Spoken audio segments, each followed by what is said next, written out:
네, 오늘 아주 참 많은 기대를 갖고 들어오셨는데 제가 얼마나 다 채워드릴 수 있을지는 사실 모르겠습니다만은 최선을 다해 보도록 하겠습니다. 그러면은 제가 일단 화면을 공유해서 말씀 나누도록 하겠습니다.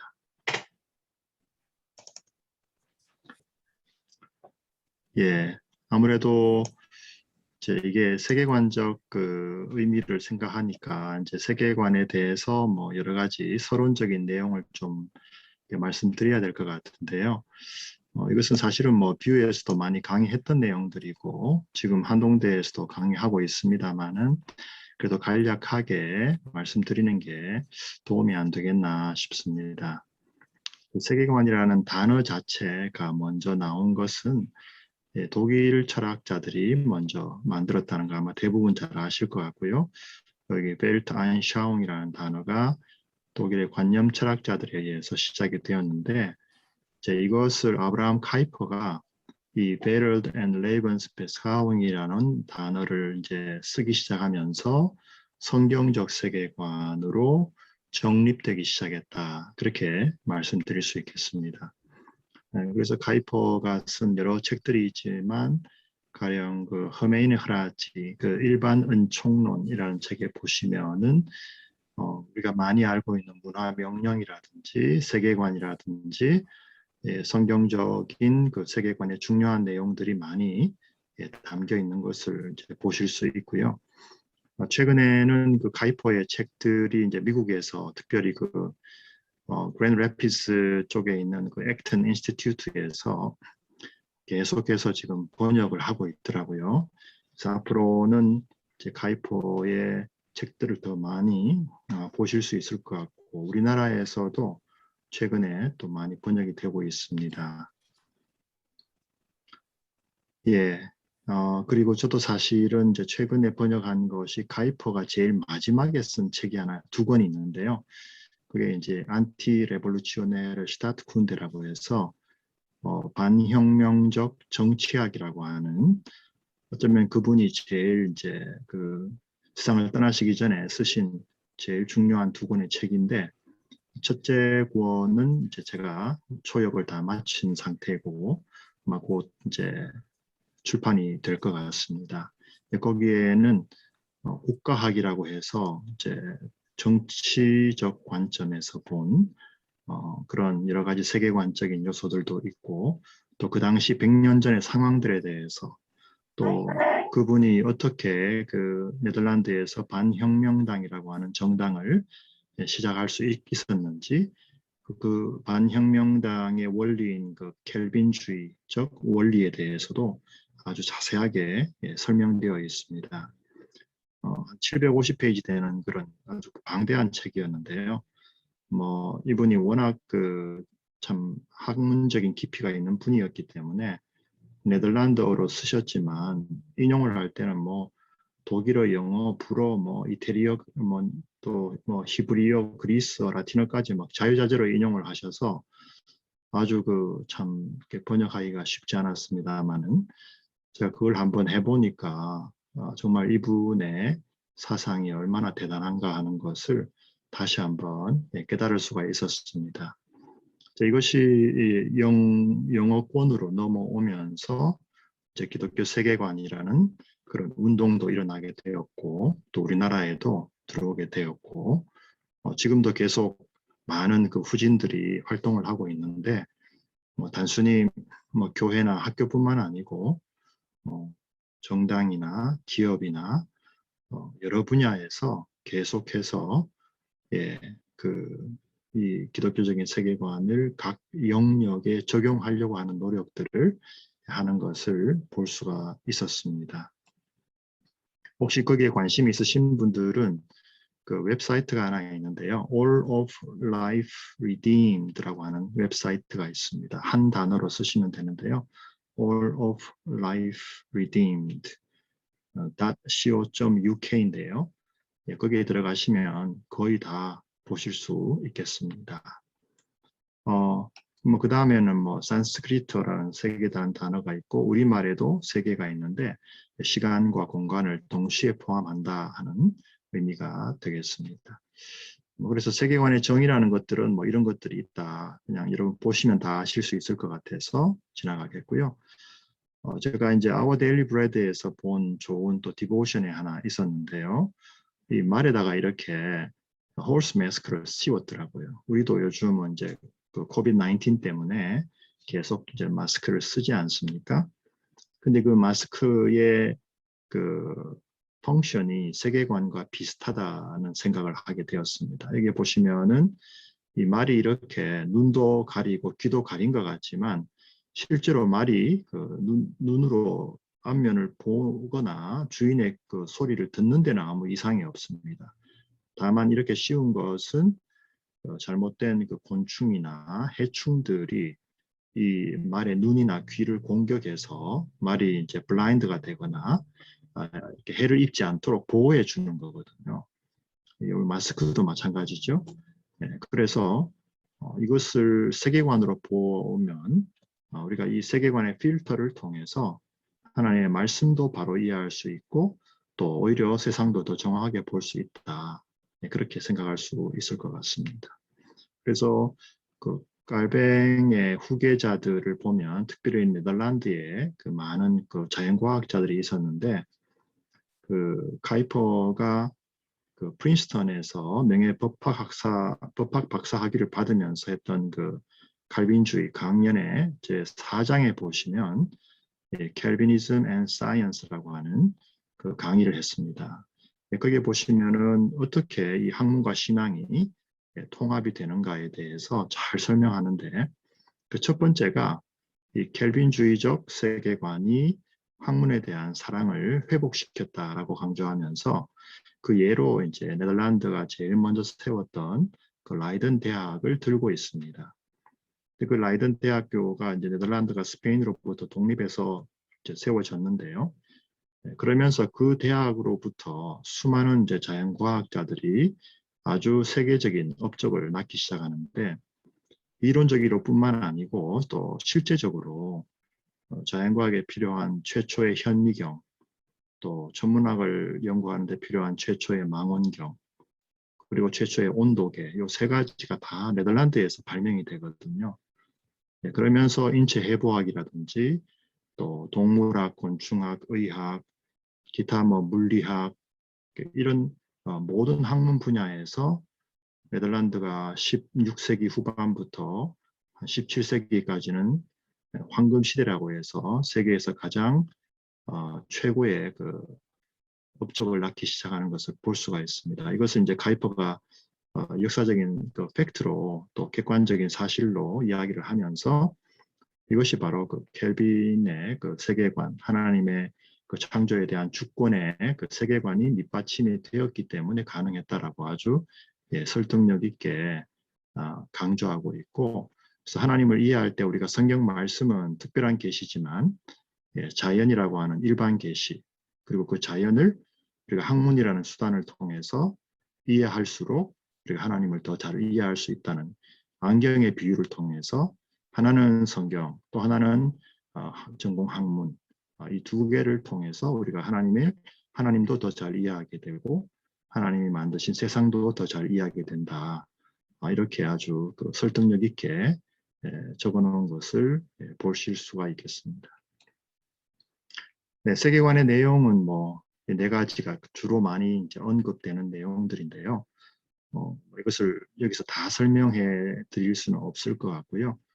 첫 번째는 아무래도 이 창조와 관련되어 있기 때문에 조금 더 나중에 말씀드릴 수가 있을 것 같습니다. 네, 기능도 뭐 세 가지 또 뭐 기타 다른 여러 가지 기능들이 있는데 그래서 한마디로 말하면 하나의 그 해석적인 열쇠와 같기 때문에 우리가 올바른 열쇠가 있을 때 우리의 뭐 자동차라든지 집이라든지 뭐 우리 뱅크 어카운트 뭐 이런 것들을 다 올바르게 열 수가 있고 그것은 시큐리티가 잘 보장되고 또 이 올바른 세계관은 세상을 바꿀 수가 있다는 것이죠.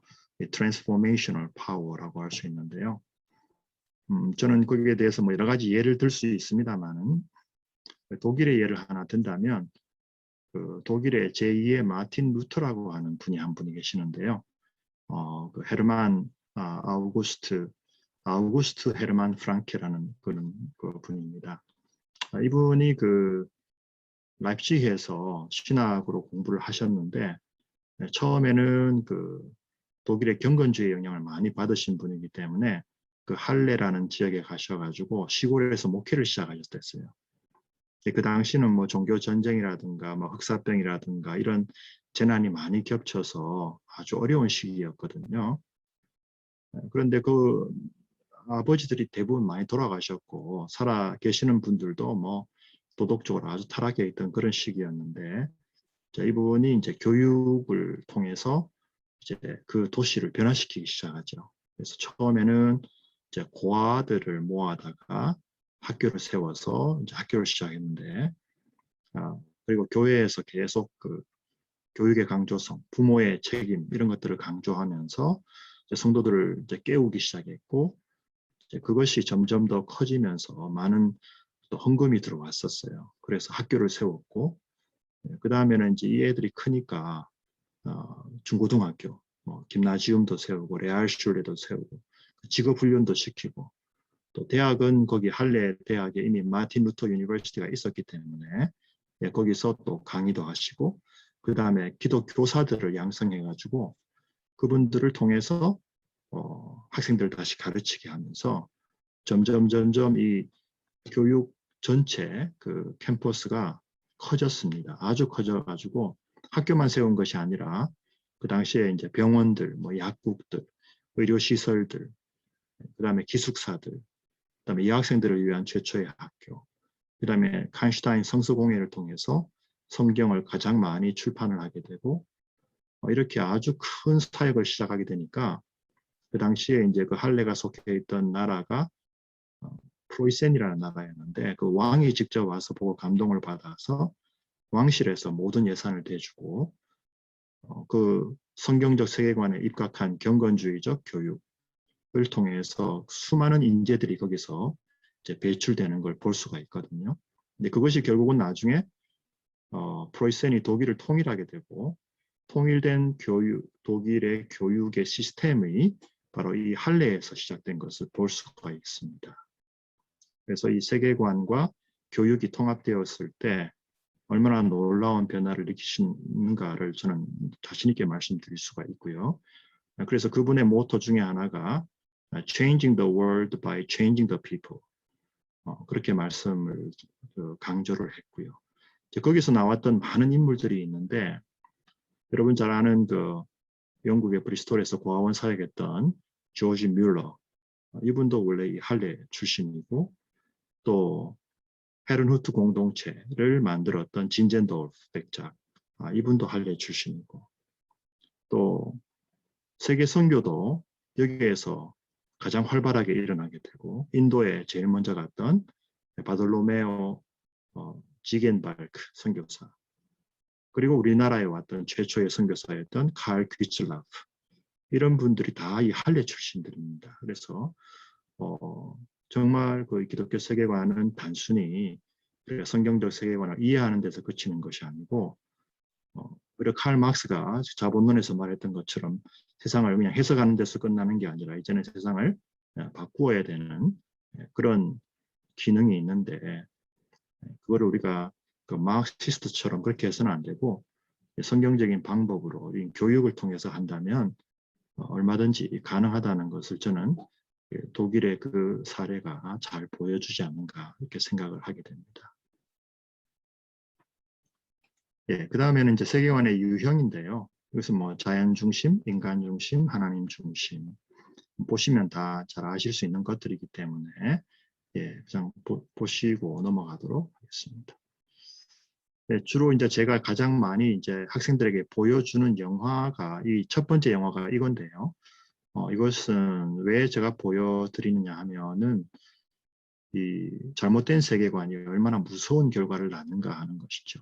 독일이 그런 좋은 예도 있지만 사실은 가장 그 월스트한 예도 독일입니다. 어쩌면 보면은 왜냐하면 이 히틀러가 이 진화론과 그 다음에 진화론에서 더 발전된 사회 진화론, 소셜 다윈이즘 그리고 거기서 더 나아간 유제닉스 이런 것들 그리고 여러분 잘 아시는 그 아리안 민족 우선주의 같은 에트노센트리즘 이런 것들이 다 모여서 사실은 히틀러의 세계관을 낳았고 그 나치즘을 통해서 수많은 사람들이 고통을 당했던 것을 우리가 잘 알고 있습니다.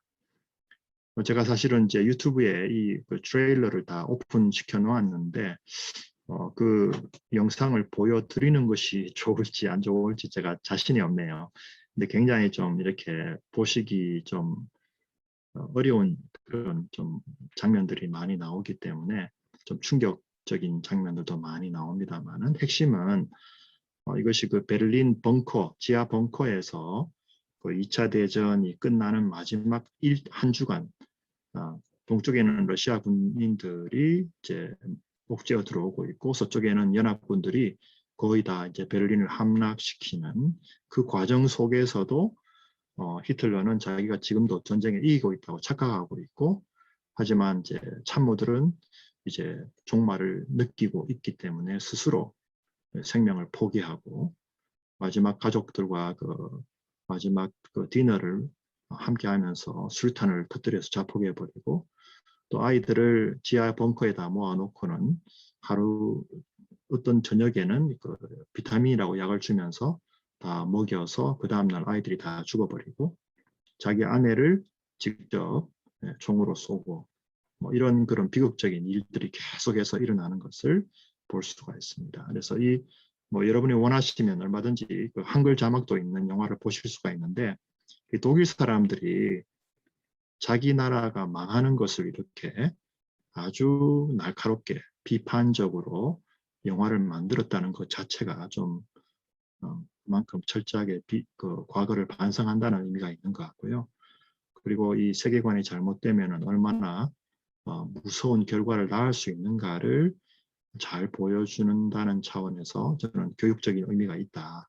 그렇게 생각을 합니다. 나중에 원하시면 뭐 잠깐이라도 제가 보여드리겠습니다만 일단은 넘어가도록 하겠습니다. 예, 기독교 세계관은 뭐 여러분 잘 아시는 대로 창조, 타락, 구속, 완성이라고 말할 수 있고요. 대부분 뭐 아브라함 카이퍼나 헤르만 도이벨트 같은 분들은 요 세 가지를 제일 먼저 이야기를 했습니다. 완성을 따로 이렇게 구별해서 언급한 분들이 사실은 많지 않거든요. 그러나 저는 이건 좀 따로 구별할 필요가 있다는 그런 생각을 갖고 있고요. 아무래도 이게 이제 창조론 오픈 포럼이기 때문에 일단은 첫 번째에 초점을 맞추어서 한번 설명을 해 보도록 하겠습니다.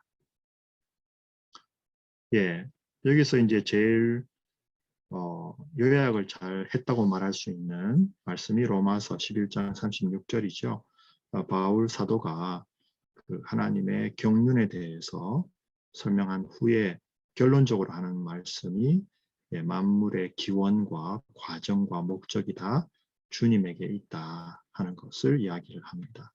여기 자세히 보면은 여기 이제 과거이고요. 요거는 현재이고 요거는 미래인 것을 보실 수가 있고 과거, 현재, 미래의 기원, 과정, 목적이 다 들어가 있고 여기에 all things, 판타가 들어가 있으니까 저는 이 말씀보다도 더 성경적 세계관을 잘 요약한 구절은 없는 것 같아요. 물론 이와 비슷한 표현들이 바울서신 다른 곳에서 몇 군데 나오긴 합니다만은 이 로마서 11장 36절이 전반절이 가장 제일 정확하지 않을까 생각을 해보게 됩니다. 네, 그리고 이제 뭐 이것을 그림으로 제가 한번 표현해 본 건데요. 예, 이것은 창조는 깨끗하고 조화로운 그 하나님 보시기에 매우 좋았던 그런 깨끗한 원이라고 말씀드릴 수 있겠고 타락은 그것이 뒤틀려서 검은 원이고 구속은 다시 회복되는 하나님 나라가 침략해 들어가서 회복되는 원이고 완성은 완전히 트랜스폼된 원이다 이렇게 말할 수가 있겠고요. 여기서는 인간의 상태는 그 소위 그 포세페카레라고 해서 죄를 지을 수도 있고 안 지을 수도 있는 자유의지가 보장된 상태였는데 여기서는 그 넘포세 넘페카레라고 해서 죄를 안 지을 수 없는 상태, 죄의 노예가 된 상태. 여기는 포세 넘페카레, 죄를 안 지을 수 있는 상태로 거듭난 생명이기 때문에 죄와 더불어 싸워서 이길 수 있는 그런 구속받은 하나님의 자녀인 상태고, 이것은 논포세 페카리라고 해서 죄를 지을 수 없는 상태. 이렇게 어거스틴이 4단계로 잘 분류를 했다고 생각합니다. 그러면 이제부터는 이제 창조에 대해서 중요한 부분만 말씀을 드리도록 해보겠습니다.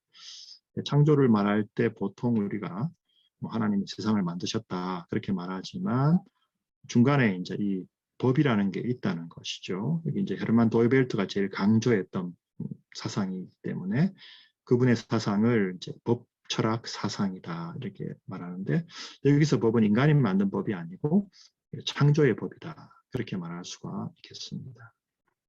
이 법에는 이거는 다 아시니까 넘어가겠고요. 이 창조와 진화를 잘 보여주는 그림이라서 제가 하나 가지고 와 봤습니다. 세계관적으로 볼 때, 이건 제가 과학적으로, 자연과학적으로 설명하려고 하는 의도가 아니라 세계관적으로 볼 때 창조적인 세계관은 분명히 누가 나를 만드셨는지 알고 있고, 따라서 그분이 나에게 가장 절대적인 기준을 주셨고, 우리는 그분의 기준에 따라서 우리의 삶을 살아갈 수 있는 분명한 가이드라인이 있는 반면에, 진화론적인 세계관은 그것이 전혀 없기 때문에 모든 것이 상대주의화 될 수밖에 없다 하는 것을 잘 보여주고 있다고 생각을 합니다. 네, 근데 이 창조의 법에는 2가지가 있고요. 자연법이 있고 이제 규범이 있는데, 자연법은 여러분들이 잘 아시는 여러 가지 자연 법칙들이죠. 중력의 법칙도 있을 것이고, 광합성의 법칙, 유전의 법칙, 많은 법칙들이 있습니다. 반대로 이제 규범은 인간에게만 있는 십계명과 같은 그런 법칙들입니다. 카이퍼가 이제 많이 쓰는 단어 중에 하나가 그 principle, 베힌슬이라고 하는 단어가 있는데요. 그것은 이제 하나님께서 이 세상을 만드셨을 때 제정하신 그 원칙들, 원리들, 법칙들 이런 것들을 강조를 많이 하는 것을 볼 수가 있습니다. 그래서 아까 그 말씀드렸던 그 안티레볼루치오네르 스타트 쿤데에서도 1권의 제목이 그 사실은 반혁명적 그 국가학의 원리들, 베힌스라는 단어를 쓰고 있습니다. 프린시플이라는 단어를 쓰고 있고, 제2권은 이제 응용 분야입니다. 그것을 어떻게 구체적으로 여러 가지 정당 활동에서 응용하는가, 노동 문제라든가 여러 가지 그런 것들을 다루고 있는 것을 볼 수가 있는데요. 그래서 그 카이퍼의 세계관을 보면은 언제나 그 하나님께서 이 세상을 어떻게 그 원리적으로 만드셨는가를 이해하는 것이 우선이다 하는 것을 강조합니다. 자연법의 특징은 우리가 그 법칙에서 벗어날 수가 없다는 것이 특징이죠. 중력의 법칙을 예를 들어서 무시해서 내가 아파트 높은 데서 그냥 뛰어내리면 사실은 크게 다치거나 생명을 잃을 수도 있죠. 그것은 우리가 이 중력의 법칙을 절대로 어길 수가 없다는 것을 보여주는 것이고, 십계명 같은 경우는 우리가 사실은 선택할 수 있습니다. 어기고 싶으면 어길 수도 있죠. 그러나 거기에 대해서는 또 책임을 져야 하는 존재라는 것도 우리가 알 수가 있겠습니다. 이것은 좀 더 도이벨트가 나중에 더 자세하게 이제 발전을 시켰는데요. 소위 그 양상 이론이라고 하는 것을 통해서 여기에 대한 자세한 내용들이 있는데 그것을 여기서 다 다루기에는 조금 시간적으로 없을 것 같습니다. 그 다음에 이제 그 창조 하나님의 말씀에서 좀 강조할 수 있는 것은 그 하나님의 말씀 자체가 아주 크리에이티브한 커맨드고, 따라서 어거스틴이 말한 것처럼 무에서의 창조이고, 또 하나님의 창조는 하나님의 초월성과 동시에 지금도 내재하시는 그 역사를 볼 수가 있기 때문에 트랜센던스와 임머넌스를 동시에 볼 수 있다 하는 점에서 그 뒤에 나타났던 이신론, 디이즘이나 또 그 다음에 나타났던 내추럴리즘, 자연주의적 사상들을 극복할 수 있는 좋은 대안을 제시한다, 그렇게 생각할 수 있겠습니다. 그 다음에 이제 그리스도께서 창조의 중보자가 되신다는 내용은 조금 더 자세하게 이제 이렇게 한번 말씀드릴 수 있겠는데요. 우리가 삼위일체를 하나님의 창조의 역사에서 볼 수가 있고, 또 창조뿐만 아니라 구속, 재창조에서도 동일한 패턴이 나타난다, 이렇게 말씀드릴 수가 있을 것 같아요. 삼위일체를 자꾸 너무 우리가 사변적으로 설명하려면 어렵잖아요. 그런데 이것을 그 창조적으로 그리고 구속적으로 생각을 하면 저는 별로 어렵지 않다고 생각을 합니다. 그래서 성부 하나님은 디바인 아키텍트고 플래너고 디자이너로서 모든 것을 계획하셨고 그 다음에 성자 하나님은 디바인 빌더 또는 컨스트럭트로서 그 하나님의 아버지의 그 계획을 실행하신 분이다.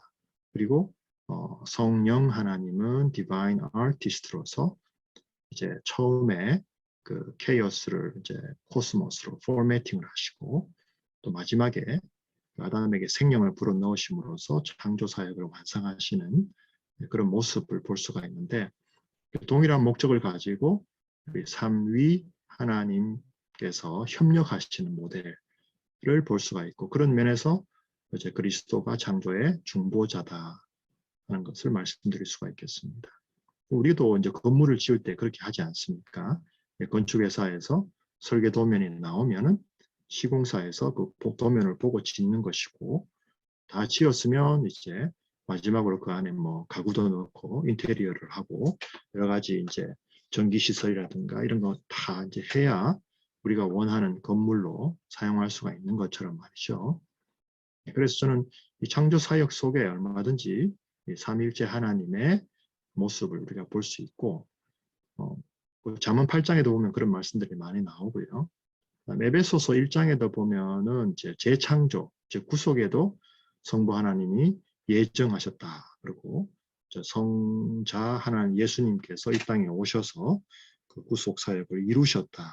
그렇게 말씀하고 또 성령 하나님은 우리에게 인을 치셨다. 구원을 보장해 주신다. 그렇게 설명을 하죠. 그 바울 사도도 똑같은 패턴으로 우리의 그 구속을 설명하면서 그 삼위 하나님을 일체적으로 잘 설명해 주지 않는가 이렇게 생각을 해 봅니다. 예, 그래서 창조의 범위인데요. 첫째로는 이제 모든 만물이 다 피조물이라는 것은 어떤 것도 우상화될 수 없다는 것을 강조하는 의미고요. 따라서 이 세상의 어떤 피조물들을 신격화하는 뭐 힌두이즘이나 뭐 뉴에이지라든가 샤머니즘이라든가 이런 것들이 왜 잘못인가를 우리가 잘 보여줄 수 있을 것 같고 두 번째로는 그 하나님의 그 주권과 왕대심과 주대심인데요. 가이퍼가 이제 영역 주권 이론을 말할 때도 바로 이 주권 사상에 의해서 먼저 깔뱅이 주권을 강조했고 가이퍼는 그것을 더 발전시켜서 영역 주권을 강조하면서 중세 시대에는 교회가 모든 것을 다 좌지우지했는데 그것이 얼마나 잘못되었고 또 가이퍼가 있던 당시에는 국가 절대주의가 있어가지고 국가가 뭐 교회 또 뭐 학교 모든 것을 다 좌지우지했는데 그것도 잘못된 것이다 해서 이제 자유대학교를 세운 것이죠. 그래서 그 영역 주권을 잘 밝혔다는 점도 저는 매우 중요한 공헌이라고 생각합니다. 그래서 우리가 어떤 것도 환원주의에 빠져서는 안 되고 도이벨트는 그거를 더 발전시켜 가지고 영역 주권서를 그 모달 애스펙트 이론에 접목을 시켜서 우리가 하나의 학문을 절대화해서는 안 된다. 그래서 모든 학문들이 각 영역 속에서 자신의 역할을 해야 되는 것이다 하는 것을 아주 잘 보여줬다고 생각을 합니다. 그 다음에 이제 왕대심과 주대심은 우리가 너무 이원론화 되지 않도록 우리가 학문과 신앙을 분리시킨다든지 우리가 그 성속을 구별한다든지 이런 것들에 대해서 잘 설명해 주는 것이 아닌가 생각을 합니다. 그 종교개혁을 일으켰던 뭐 루터나 깔뱅의 그 사상들을 보면은 저는 핵심이 그거라고 생각합니다. 예, 중세 시대에는 모든 그 세계관과 패러다임들이 다 수직적이었다. vertical hierarchy 그게 핵심이라고 생각합니다. 가이퍼도 그 중세 시대에 황제 또는 뭐 교황들이 막 서로 싸우고 할 때 이 로마 가톨릭 교회에 대해 가장 그 약점이 뭐였느냐 하면 하이라키라고 말하거든요.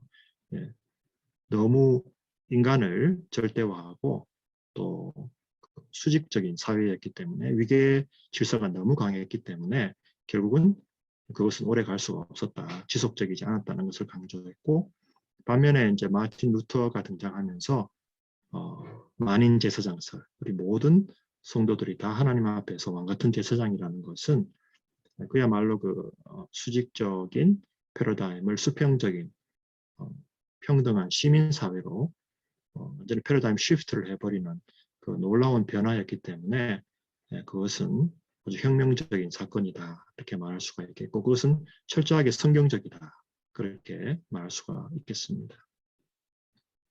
그런 의미에서 우리가 왕 대신 주님을 섬기지만 그러나 인간을 절대로 절대화하지 않고 인간의 어떤 하이어라키보다는 오히려 평등한 서로 그 같은 동료로서 성속 이원론에 빠지지 않고 또 신앙과 학문과 삶이 통합되는 그런 패러다임을 잘 보여준 것이다 이렇게 생각이 됩니다.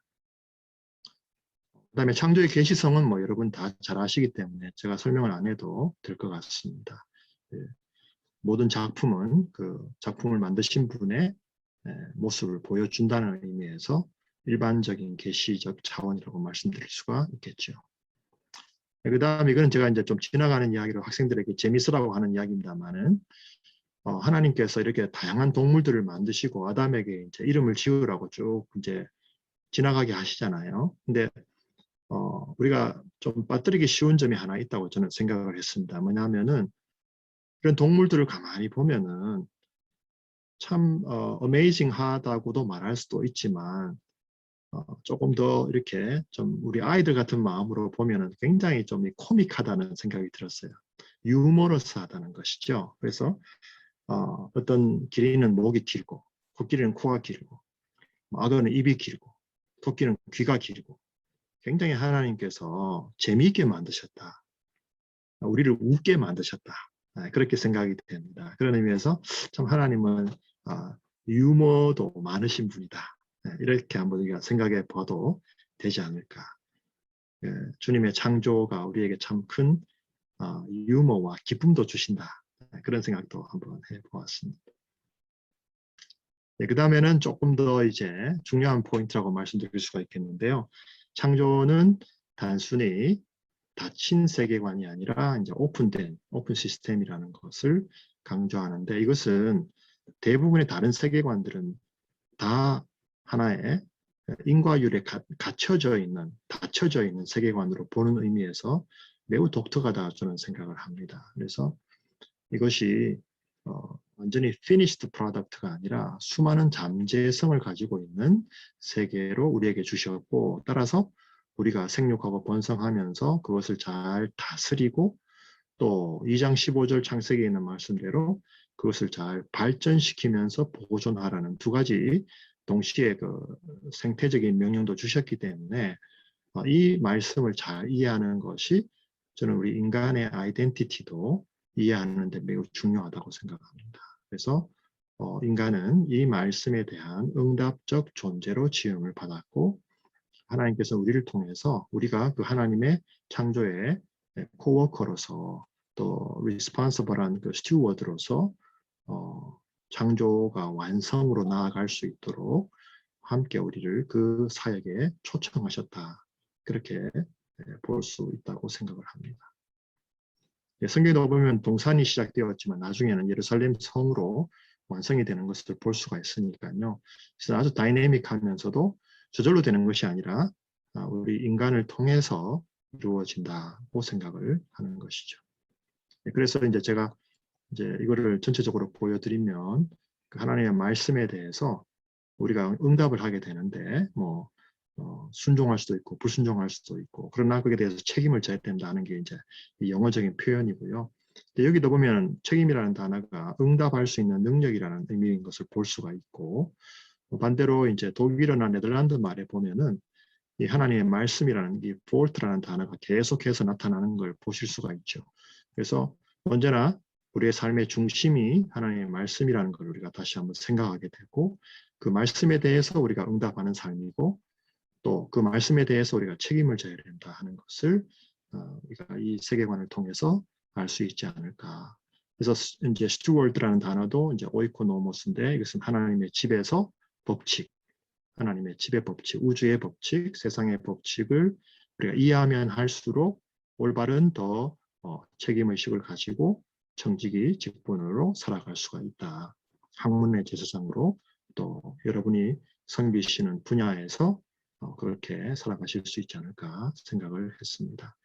근데 카이퍼가 그래서 그 학문의 기원에 대해서 설명하면서 여기서 설명하거든요. 즉 하나님께서 이 우주 만물을 만드시고는 거기에다가 수많은 그 노모스, 법들을 다 심겨 놓았는데 우리가 그것들을 학문 활동을 통해서 리서치, 다시 찾아내어서 그것을 하나씩 알 때마다 그 하나님의 지혜도 깨닫게 되고 하나님의 위대하심도 깨닫게 되고 그것을 통해서 우리가 어떻게 세상을 바르게 다스려 나가야 되는가를 알게 된다.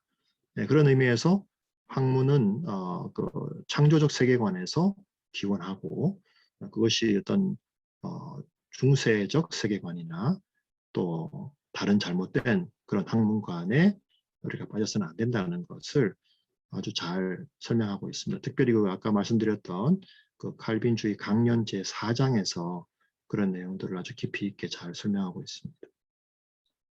그래서 이제 이것은 에덴 동산이고 이것은 마지막 새 예루살렘이 하늘에서 내려오는 건데요. 에덴 동산도 아름답지만 이것은 the best라고 말씀하지는 않았거든요. 그냥 very good이라고만 말씀하셨죠. 그러나 이제 새 예루살렘 성은 뭐 이것만 오는 것이 아니고 거기에 보면은 또 에덴 동산에 여러 가지 회복된 모습도 보이죠. 생명수도 흐르고요. 뭐 12과실을 낳는 나무도 있는데 자, 이것이 주는 포인트는 제가 볼 때는 우리가 이 땅에서 그 하나님 나라를 위해서 수고한 모든 노력들이 헛되지 않고 정말 아름답게 완전하게 트랜스폼이 되어서 영광스러운 하나의 보석과 같은 가치를 갖게 된다는 것을 우리에게 말씀하는 것 같습니다.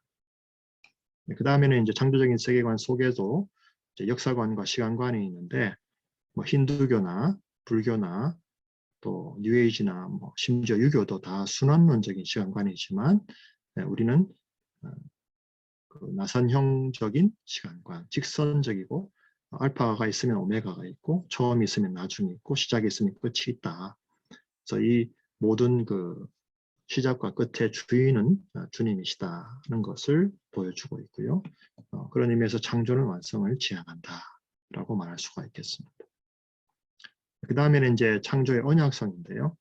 창조는 하나님이 얼마나 신실하신 분인가 하는 것을 이야기하고 있고, 그래서 예레미야서 33장에서 낮과 밤에 하나님께서 언약을 맺으셨기 때문에 우리가 그 하나님의 법칙들이나 원리들에 대해서 두려워하거나 회의를 품을 필요가 없고 오히려 신실하심을 찬양하고 살아갈 수가 있다는 것을 말씀드릴 수 있겠습니다. 예, 마지막으로 이제 인간에 대해서 한번 생각을 하겠는데요. 학생들에게 제가 이제 강의를 하면서 강조하는 것이 여러분들의 제일 중요한 아이디가 뭐라고 생각하느냐, 아이덴티티가 뭐라고 생각하느냐고 했을 때 학생들이 처음에는 자기 이름을 대기도 하고 뭐 어떤 다른 여러 가지 답들을 하기도 합니다. 그때 제가 이제 조금 챌린지하는 것이 여러분들은 정말 한국 사람으로 태어나고 싶어서 태어났느냐 그렇게 물어봅니다. 그리고 이 강의를 또 영어로도 하는데 이제 여러 이제 외국에서 온 학생들이 있을 때 또 미국에서 온 학생들도 있고 저 아프리카에서 온 학생도 있고 동남아에서 온 학생도 있고 유럽에서 온 교환 학생들도 있는데 여러분들은 정말 미국에서 태어나고 싶어서 태어났느냐 아니면 뭐 여러분이 정말 그 인도네시아에 태어나고 싶어서 태어났느냐 그러면 다 아니라고 말하잖아요. 그렇죠? 그리고 이제 그 다음에는 여러분이 정말 남자로 태어나고 싶어서 태어났느냐 아니면 여성으로 태어나고 싶었느냐 그것도 아니거든요. 여러분이 원하는 생일에 태어나고 싶어서 했느냐 그것도 아니고 그래서 제가 이제 하는 이야기는 여러분의 진정한 아이덴티티는 여러분의 어떤 생물학적인 그런 내셔널리티나 어떤 젠더 남성이나 여성이나 여러분의 생일이나 여러분의 뭐 백그라운드가 여러분의 진정한 아이덴티티라고 말하기는 어렵지 않느냐. 왜냐하면 그것을 여러분이 결정한 게 아니기 때문에 따라서 거기에는 하나님의 주권을 우리가 인정할 수밖에 없고 따라서 우리가 뭐 한국 사람이든 미국 사람이든 아프리카인이든 절대로 우리가 거기에 대해서 discrimination 할 수 있는 근거는 아무것도 없다. 따라서 모든 사람을 우리가 동일하게 인식할 수 있어야 되는데 거기에서 제일 중요한 아이디라고 한다면 저는 이 아이디를 라틴어로 써서 이마고 데이라고 하고 싶다고 이야기를 합니다. 예, 이미지 오브 갓 이것보다도 더 우리의 가장 진정한 그 아이덴티티를 설명할 수 있는 단어는 없지 않을까. 왜냐하면 여기에 우리의 삶의 가치가 있고 또 의미가 있고 목적이 있고 방향성이 있기 때문이라고 생각하고요. 여기에는 뭐 전혀 불평등도 없고 예, 모두가 평등하고